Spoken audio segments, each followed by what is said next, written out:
Hello everyone, আজি আমি এটা নতুন টপিক লৈ আনিছো হাইব্ৰিডাইজেশ্যন অফ পটাছিয়াম পাৰমেংগনেট। এটো কিয় আনিছো আমাৰ চেনেলটোত গম পাব আপোনালোকে ভিডিওটো চাই যাব। সো প্ৰথমতে আমি হাইব্ৰিডাইজেশ্যন উলোৱাৰ আগতে পাৰমেংগনেট আয়নৰ ষ্ট্ৰাকচাৰটো চাই লওঁ।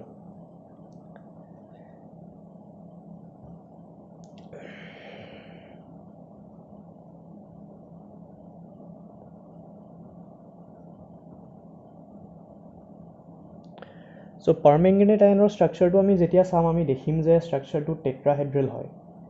Manganese ion to central atom tar side ot sarita oxygen atom lagi ase. Tare eta oxygen or upor negative charge ase aru baki kita double bond ase.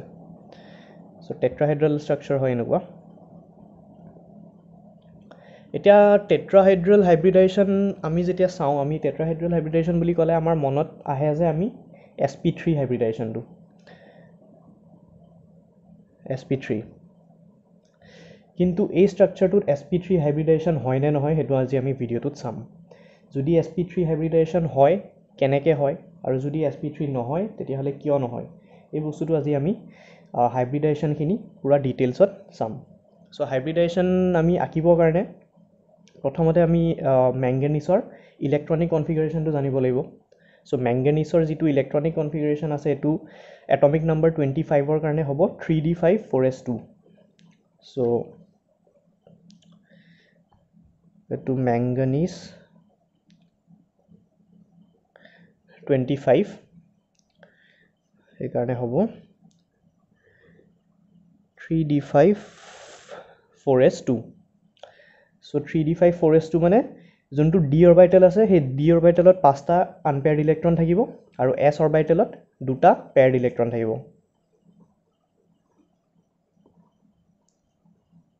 এটা দুটা তিনটা চাৰিটা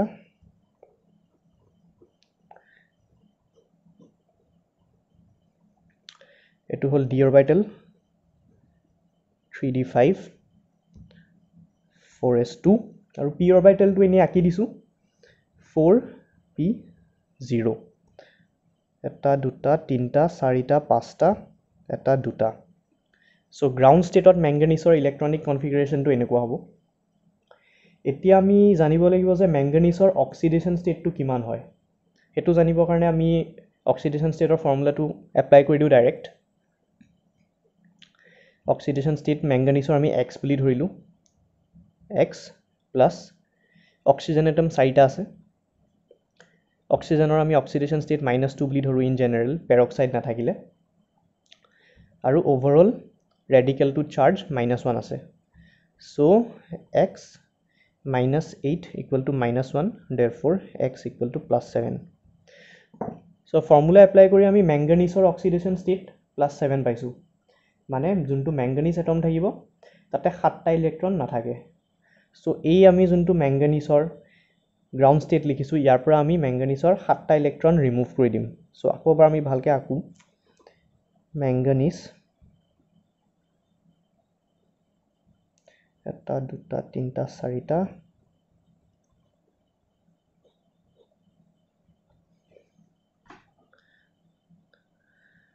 সো 7টা ইলেক্ট্ৰন যদি আমি ৰিমুভ কৰো কেনেকুৱা হ'ব ইয়াৰ পৰা এটা দুটা তিনটা চাৰিটা পাঁচটা ছটা সাতটা সো যিমানটা ইলেক্ট্ৰন আছিল সেই গুটেকিটা ইলেক্ট্ৰন আমি ৰিমুভ কৰি দিলো সো এটা 3d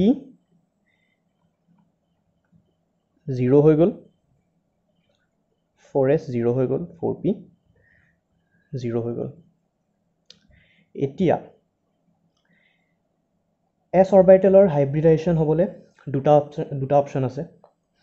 s অৰবিটেলে এই তিনটা p অৰবিটেলৰ লগত হাইব্ৰিডাইজ কৰিব পাৰে sp3 হ'ব কাৰণে বা s অৰবিটেলে এই d পাঁচটা আছে তাৰে যিকোনো তিনটা d অৰবিটেল লগতো হাইব্ৰিডাইজ হ'ব পাৰে এটা কোনটো ফেভৰেবল হ'ব হেতু জানিবৰ কাৰণে আমি জানিব লাগিব যে এই অৰবিটেলবোৰৰ এনাৰ্জি লেভেলৰ কথা সো এনাৰ্জি লেভেলৰ কথা জানিবৰ কাৰণে আমি অলৰেডি এটমিক ষ্ট্ৰাকচাৰ চ্যাপ্টাৰটোত পঢ়ি আহিছো যে টিল calcium energy of 3d is greater than energy of 4s সেই কাৰণে 4s ত ইলেক্ট্ৰন আগতে ফিল হয় তাৰ পাছতহে 3d ত ফিল হয়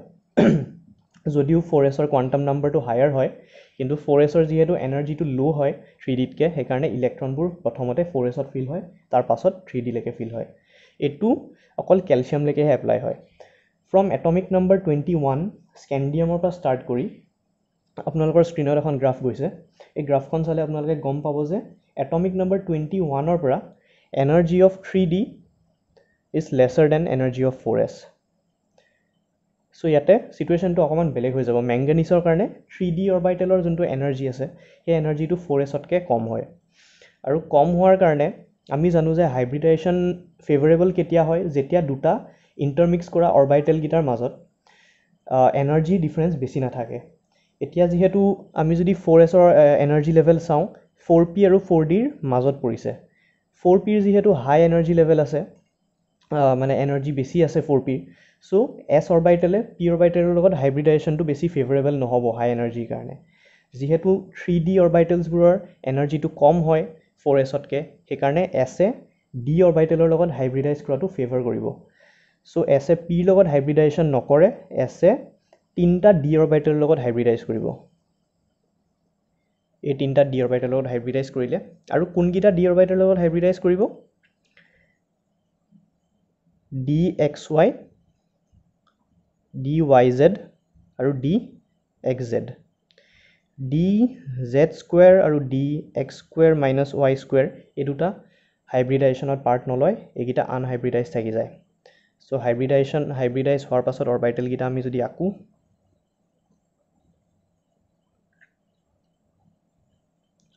আমি কি পালো d3s অৰবিটেল পালো কেটা পালো চাৰিটা সো চাৰিটা d3s অৰবিটেল আমি পালো আৰু বাকি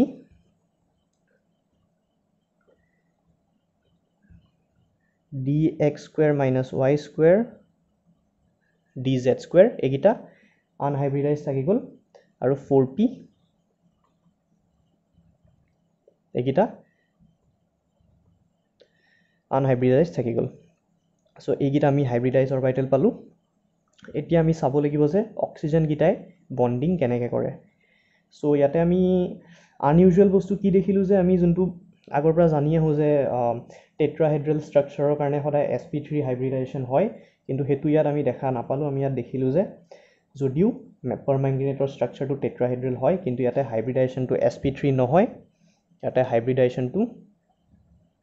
d3s হয় d3s বুলি কেলে লিখো কাৰণ d অৰবিটেলটো লোৱাৰ কোৱান্টাম নাম্বাৰৰ হয় s টো হায়াৰ কোৱান্টাম নাম্বাৰৰ হয় সেইকাৰণে আমি sd3 বুলি ইউজুৱেলি নিলিখো লিখিলেও ইমান প্ৰবলেম নাই কিন্তু জাস্ট এনাৰ্জি লেভেলটো দেখাবৰ কাৰণে আমি d3s বুলি লিখো সো আমি d3s হাইব্ৰিডাইজেশন দেখো ইয়াত এটা কেনেকৈ হয় এটো আমি চাই লওঁ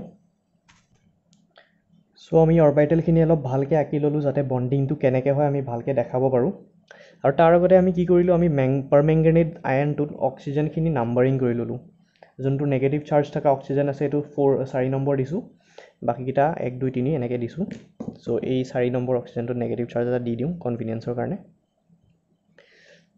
আৰু আমি অৰবিটেলছবোৰ ডিভাইড কৰি ললো চাৰিটা d3s হাইব্ৰিডাইজ অৰবিটেল আছে এটা dx square minus y square unhybridise আৰু এটা dz স্কয়াৰ আনহাইব্ৰিডাইজড আৰু তিনটা আনহাইব্ৰিডাইজ 4p অৰবিটেল সো এতিয়া আমি চাব লাগিব যে লোন পেয়াৰ খিনি কেনেকৈ ডোনেট কৰে যোনটো 4 নম্বৰ অক্সিজেন আছে তাত ডাইৰেক্ট নেগেটিভ চাৰ্জ এটা আছে এটা সিগমা বন্ড আছে সো ইয়াত পাই বন্ডৰ কোনো ধৰণৰ খেল নাই আমি ডাইৰেক্ট এটা লোন পেয়াৰ হাইব্ৰিডাইজ d3s অৰবিটেল লৈকে ডোনেট কৰি দিম সো এটো আমি ডোনেট কৰিলো লোন পেয়াৰ এটা দেখালো আৰু এই লোন পেয়াৰটো আহিব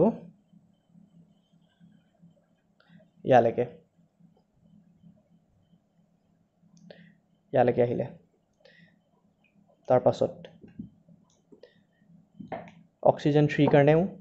সেম কেছে হ'ব এটা লোন পেয়াৰ ডাইৰেক্ট ইয়ালৈকে আহিব অক্সিজেন 2 কাৰণেও সেম এটা লোন পেয়াৰ ডাইৰেক্ট ইয়ালৈকে যাব 1 ৰ কাৰণেও সেম সো আমি কি দেখিলো যে ইয়াত গুটেকিটা অক্সিজেনে এটা লোন পেয়াৰ হাইব্ৰিডাইজ অৰবিটেলত দি এটা সিগমা বন্ড ফৰ্ম কৰিলে অক্সিজেন 4ৰ অকল এটা সিগমা বণ্ডে আছে, কোনো ধৰণৰ পাই বণ্ড নাই, সেইকাৰণে অক্সিজেন 4ৰ অলৰেডি লোন পেয়াৰটো দি কমপ্লিট হৈ গ'ল তাৰ বণ্ডিংটো। বাকী গোটেইকেইটা অক্সিজেনৰ আমি সিগমা বণ্ডকেইটা ফৰ্ম কৰিলোঁ আৰু পাই বণ্ডখিনি ফৰ্ম কৰিব আমাৰ এতিয়া বাকী আছে। চ' পাই বণ্ড ফৰ্ম কৰিবৰ কাৰণে আৰু এটা লোন পেয়াৰ ডোনেট কৰিব। ক'ত ডোনেট কৰিব আমি চাওঁ। ছাপ'জ ধৰি ল'লোঁ যে অক্সিজেন 1এ তাৰ আৰু এটা লোন পেয়াৰ ডোনেট কৰিলে আনহাইব্ৰিডাইজড dx² - y²। Similarly, oxygen 2এ আৰু এটা লোন পেয়াৰ ডোনেট কৰিলে dz²। এতিয়া অক্সিজেন 3 এটা লোন পেয়াৰ ৰৈ গ'ল। এই লোন পেয়াৰটো ডোনেট কৰিবৰ কাৰণে ডি অৰবিটেলটো বাচি থকা নাই, সেইকাৰণে অক্সিজেন 3এ নিজৰ লাষ্টৰ যোনটো লোন পেয়াৰ বাকী ৰ'ল সেই লোন পেয়াৰটো আনহাইব্ৰিডাইজ 4p লৈকে ডোনেট কৰিব। 4p লৈকে ডোনেট কৰিলে। চ' এনেকুৱা কুৱেশ্যন এক্সামত আহিব পাৰে যে এই যোনটো পাৰমেংগেনেজ ষ্ট্ৰাকচাৰ আছে, পাৰমেংগেনেজ ষ্ট্ৰাকচাৰত p পাই বণ্ড কেইটা আছে আৰু d পাই p পাই বণ্ড কেইটা আছে, এনেকুৱা ধৰণৰ কুৱেশ্যন আহে এণ্ট্ৰেন্সত। চ' সেই বস্তুটো আমি জানিবৰ কাৰণে আমি প্ৰথমতে চাম যে অক্সিজেনৰ যোনটো লোন পেয়াৰ আছে সেই লোন পেয়াৰটো কোনটো অৰবিটেলত থাকে, 2p অৰবিটেলত থাকে। গোটেইকেইটা 2pত থাকিব। চ' অক্সিজেনে নিজৰ লোন পেয়াৰ p অৰবিটেলৰ পৰা ডোনেট কৰিব আৰু ক'লৈকে ডোনেট কৰিছে, মেংগেনিছৰ d লৈকে।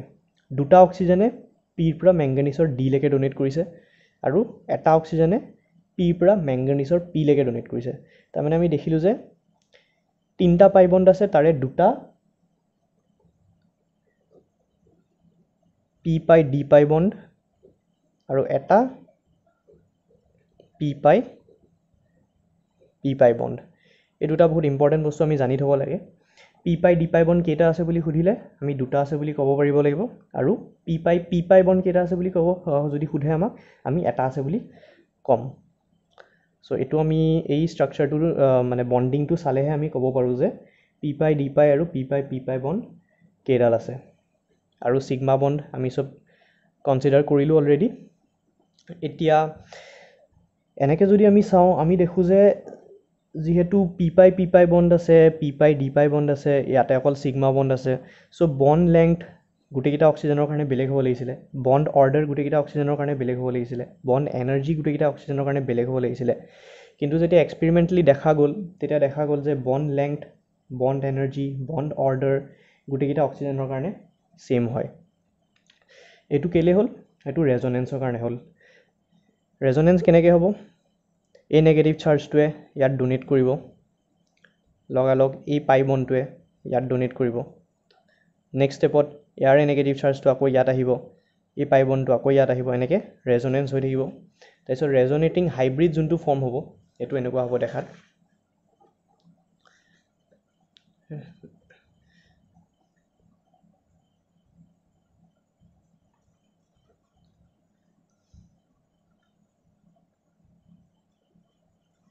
এনেকুৱা হ'ব আৰু পাৰ্চিয়েল নেগেটিভ চাৰ্জ আমি গোটেইকেইটা অক্সিজেনৰ ওপৰত দেখাব পাৰোঁ। So' this is the resonating hybrid of permanganate. So' resonating হাইব্ৰিডটো চাই আমি ক'ব পাৰোঁ যে গোটেই বণ্ড পেৰামিটাৰ্ছবোৰ মেংগানিজ অক্সিজেনৰ কাৰণে ছেইম হ'ব। চ' এইটো এটা আনইউজুৱেল টপিক আছিলে যোনটো কোনো কিতাপত মেনশ্যন নাথাকে। চ' ভাবিলোঁ যে ভিডিঅ' এটা বনাই দিয়া ভাল হ'ব। আৰু বহুতখিনি বুকছ বা মডিউলতো পাৰমেংগেনেট হওক, ডাইক্ৰমেট হওক, মেংগেনেট হওক, এই আয়নছবোৰৰ হাইব্ৰিডাইজেশ্যন sp3 বুলি দিয়া থাকে, কাৰণ টেট্ৰাহেড্ৰেল হয়। কিন্তু আচলতে এনেকুৱা নহয়, এক্সপেৰিমেণ্টেলি প্ৰুভ হৈছে যে হাইব্ৰিডাইজেশ্যনটো D3S হে থাকে। অকল পাৰমেংগেনেট বুলি নহয়, মেংগেনেট আয়নতো D3S, ক্ৰমেটতো D3S, ডাইক্ৰমেটতো D3S, আৰু কি আছিলে, পাৰমেংগেনেটটো আমি চালোঁৱেই, এই গোটেইকেইটাত D3S হাইব্ৰিডাইজেশ্যন থাকে। চ' এনেকুৱা কোনো কথা নাই যে টেট্ৰাহেড্ৰেল ষ্ট্ৰাকচাৰ হ'লে অকল sp3 হে হ'ব পাৰে। D3S হ'লেও টেট্ৰাহেড্ৰেল হয়, sp2d হ'লেও হয়, dsp2 হ'লেও টেট্ৰাহেড্ৰেল হয়। চ' এই গোটেইখিনি কথা আমি জানি থ'ব লাগে ভালকৈ। সো যদি ভিডিওটো পছন্দ হ'ল আপোনালোকৰ তেতিয়াহ'লে লাইক কৰিব শ্বেয়াৰ কৰিব ছাবস্ক্ৰাইব কৰিব থ্যাংক ইউ